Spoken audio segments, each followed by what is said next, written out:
siapa di sini yang kalau misalnya baru bangun itu yang dicari langsung handphone? Coba angkat tangannya. Ngaku dong. Nah, pasti semuanya kayak gitu gak sih?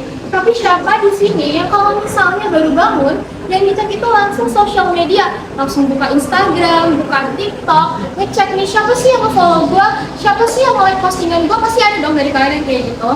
Nah, tapi teman-teman, kita sadar, dari hal ini kita sadar kalau misalnya sosial media itu udah menjadi bagian dari hidup kita, ya gak sih? Tapi, walaupun media sosial menjadi bagian dari hidup kita, apakah media sosial itu selalu memberikan dampak positif, selalu memberikan kebahagiaan bagi kita? Belum tentu. Nah, teman-teman, walaupun kita lihat di media sosial itu kelihatannya, wah keren banget ya orang-orang, wah cantik banget ya orang-orang, wah orang-orang tuh selalu bahagia banget ya di media sosial. Tapi nyatanya kita nggak tahu teman-teman, karena apa yang udah diposting ke media sosial itu udah disortir, udah diedit, udah dipilih dulu sebelum mereka posting ke media sosial. Nah, kira-kira apa sih dampaknya terhadap kesehatan mental remaja pada saat ini? Yang pertama, teman-teman, yaitu media sosial itu menimbulkan rasa FOMO. Semua pasti tahu dong apa itu FOMO. FOMO itu kan fear of missing out, ya kan? Yang artinya banyak orang yang takut mereka tuh ketinggalan tren, ketinggalan zaman. Mereka tuh nggak mau mereka tuh ketinggalan zaman. Apalagi nih, contohnya ya, teman-teman kan kemarin habis liburan, libur lebaran kan? Nah, itu pasti banyak dari kalian mungkin yang lagi liburan ke luar negeri atau liburan keluar kota ya kan? Nah, dari kalian liburan atau kalian ada yang beli barang branded, mungkin kalian posting di story kan?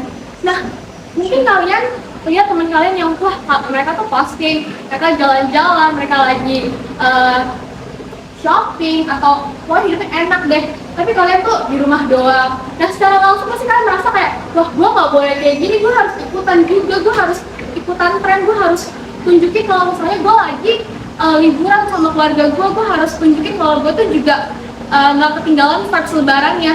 Nah, secara nggak langsung teman-teman, tanpa kita sadari dari hal ini itu kita sudah merasakan dampak negatif dari media sosial, karena kita merasa diri kita bersaing nih, temen kita kok bisa liburan sedangkan kita di rumah doang, kita nggak posting apa-apa. Itu merupakan dampak negatif dari media sosial, teman-teman.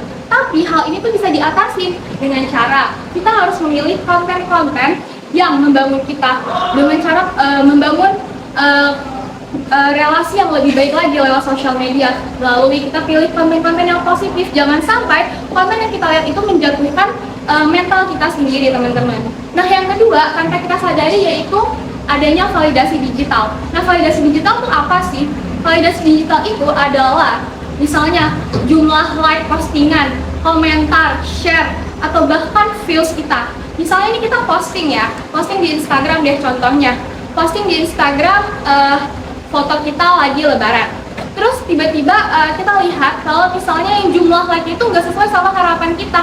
Yang like tuh dikit, yang lihat tuh dikit. Padahal followers kita tuh banyak, mungkin 1000-an ya. Nah, dari contoh ini, teman-teman pasti merasa kayak, kok yang like tuh dikit ya? Kok nggak ada yang share ya? Kok nggak ada yang komentar ya? Apakah gue tuh kurang? Apakah gue jelek? Apakah gue kurang ganteng atau gimana? Pasti teman-teman langsung muncul rasa insecure dong secara nggak langsung. Nah, dari ini juga merupakan dampak negatif dari media sosial, teman-teman. Kenapa? Karena secara nggak langsung teman-teman jadi merasa overthinking, merasa jadi insecure, karena teman-teman merasa kayak harga diri kalian tuh diukur dari jumlah likes, dari jumlah komentar. Kalau misalnya komentar atau like kalian itu sedikit, pasti teman-teman sedih dong. Kok sepi ya postingan gue? Tapi kalau misalnya jumlah like kalian tuh banyak, pasti teman-teman senang dong. Wah, banyak nih yang melihat gue, wah banyak nih yang suka sama postingan gue. Nah, itu merupakan salah satu dampak negatif dari media sosial, teman-teman. Selain itu juga dari validasi digital ini tuh bisa diatasi, teman-teman, dengan cara misalnya nih ya, kalau di Instagram itu kan ada fitur sembunyikan like kan. Nah, teman-teman tuh bisa melakukan cara itu. Teman-teman tinggal hide aja tuh yang like, yang komen, teman-teman bisa hide biar teman-teman tuh nggak terpaku sama jumlah like yang ada di sosial media, karena sebenarnya teman-teman itu semua nggak ada artinya. Karena yang sebenarnya harus kita fokuskan itu adalah dunia nyata kita. Kita harus memikirkan bagaimana nih kita bisa bahagia itu di dunia nyata. Karena apa yang bahagia di dunia media sosial sama di dunia nyata itu belum tentu sama, bener dong? Nah, yang terakhir yaitu cyberbullying. Cyberbullying pasti semua di sini tahu dong. Dan mungkin pernah ada yang mengalami cyberbullying ini.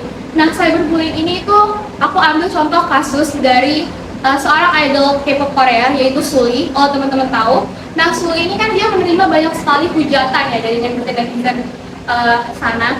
Nah kenapa sih dari modal ngetik doang, dari modal hujatan ketikan doang tuh bisa ngebunuh mental seseorang? Karena kita nggak tahu teman-teman, mungkin simpel ya, kita cuma ngetik doang yang kata-kata mungkin menjatuhkan orang lain, tapi kita nggak tahu dampaknya ke orang lain tuh gimana teman-teman. Jadi kita harus berpikir dulu sebelum bertindak, karena apa yang kita ketik, apa yang kita sebarkan di media sosial itu sangat berpengaruh pada orang yang menerimanya teman-teman. Dari kasusnya Sulli ini, akibat dia akibat dia menerima banyak hujatan, dia jadinya mengakhiri hidupnya teman-teman, dan itu sangat amat disayangkan karena akibat media sosial, akibat dari hujatan para netizen, dia akhirnya mengakhiri hidupnya karena dia merasa mental dia tuh udah rusak karena udah dihujat, udah diomongin yang enggak, dan akhirnya dia mengakhiri hidupnya. Itu merupakan salah satu contoh dari cyberbullying. Nah, gimana sih cara ngatasinnya? Cara ngatasinnya cyberbullying ini itu dengan cara teman-teman bisa memiliki lingkungan, membangun relasi yang positif. Cari teman-teman yang sama-sama tuh bisa membangun kalian, bukan yang sama-sama menjatuhkan, bukan yang malah ayo kita hujat ini yuk, ayo kita komen negatif yuk. Jangan sampai kita mendapatkan teman yang seperti itu. Jadi jadikanlah media sosial ini untuk tempat kita terhubung, bukan untuk tempat kita terkurung. Terima kasih dari saya, Natasha.